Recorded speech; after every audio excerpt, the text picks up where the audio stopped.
الراجل رمى قزازة مشروب في البحيرة، وبالصدفة صحى مخلوق عجيب نايم تحت المية. حصل صوت عالي خلى الراجل يخاف جدا، والأمر العجيب إن المخلوق العجيب مسك المشروب وقال له: جيت تتحدى فيا في مسابقة شرب؟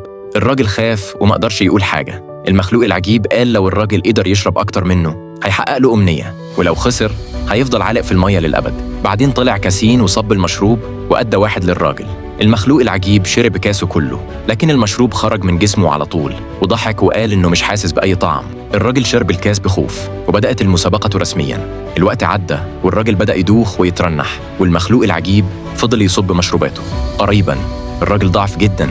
لما المخلوق العجيب صب تاني، الراجل أشار على طير، والمخلوق العجيب زعل وطرد الطير بعيد ورمى الازازه الفاضيه وفتح ازازه جديده. مطالب الراجل يشرب. الراجل فهم انه مش هيقدر يغلب المخلوق العجيب، فاخد صندوق الازازات وكسره على المخلوق العجيب.